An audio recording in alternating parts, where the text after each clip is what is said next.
আসসালামু আলাইকুম ওয়া রাহমাতুল্লাহি ওয়া বারাকাতুহু।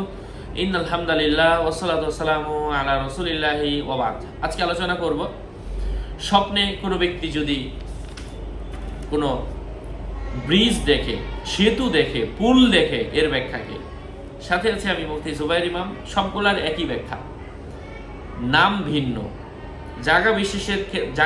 জায়গাকে কেন্দ্র করে এটার নামের মধ্যে ভিন্নতা এসেছে। যেটা ছোট, এক জায়গা থেকে একটা জায়গায় বাঁশ দিয়ে যায়, ওটাকে সাঁকু বলে। বড় হলে এটাকে ব্রিজ বলে, হ্যাঁ, আরো বড় হলে সেতু বলে। খরচ করতে বেশি ব্যয় হলে সেতু বলা হয়। যাই হোক,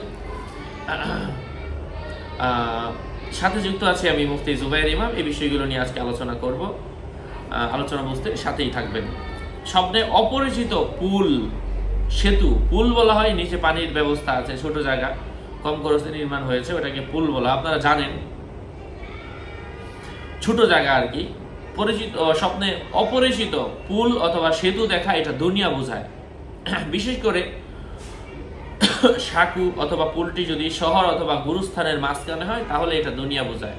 কেননা দুনিয়া অতিক্রম করা হয়, আবাদ করা হয় না। দুনিয়া শেষ, মৃত্যুর জন্য পাড়ি জমিয়েছে, মারা গেছে, দুনিয়া শেষ। একদিন গেল, আমার লাইফ থেকে একটা দিন কমে গেল, কিন্তু আবাদ করা হয় না।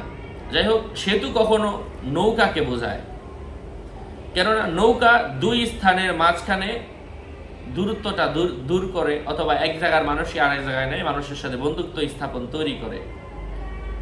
কখনো কখনো এই সেতু দেখা, পুল দেখা ভালোবাসা বাড়া অথবা কোনো হাকিম অথবা সম্মানিত ব্যক্তিকে বোঝায়।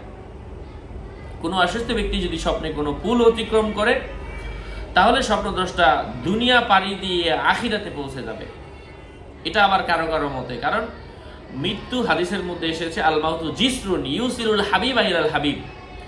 মৃত্যু হচ্ছে একটা পুল, যেই পুলের মাধ্যমে মানুষ, যার মাধ্যমে মানুষ মারা গিয়ে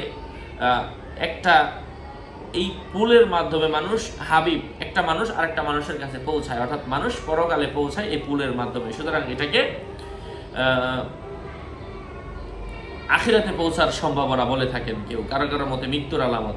পুল অতিক্রম করা কারো কারো মতে স্বপ্নদ্রষ্টা কোনো কাজে নিয়োজিত থাকার সম্ভাবনা। অনেক ধরনের ব্যাখ্যা হয়ে থাকে। আসলে ব্যক্তির অবস্থা, তার অবস্থা অনুযায়ী ব্যাখ্যার মধ্যে ভিন্নতা আসে। এটা শুনে এটাই ব্যাখ্যা হয়ে যাবে, বিষয়টা এমন না। কারণ একই ব্যাখ্যা আপনারা শুনতেছেন, কিন্তু ব্যাখ্যার মধ্যে ভিন্নতা আছে।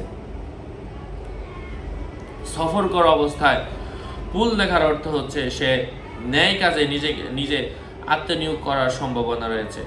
যে ব্যক্তি সেতু বা পুলে উঠল, এর অর্থ হচ্ছে সে নিজের মালিকানাধীন কোনো কিছুর নিজের হাতে আনতে পারবে, সে সম্মানিত হবে, আল্লাহর সাহায্য আসবে, এমন কিছু বোঝায়। আশা করছি বুঝতে পেরেছেন। আরও আপডেট পেতে সাথেই থাকবেন। সকলের মঙ্গল কামনা করে এখানেই শেষ করছি। দেখা হবে অন্য কোনো এপিসোডে। আসসালামু আলাইকুম ওয়া রাহমাতুল্লাহি ওয়া বারাকাতুহু।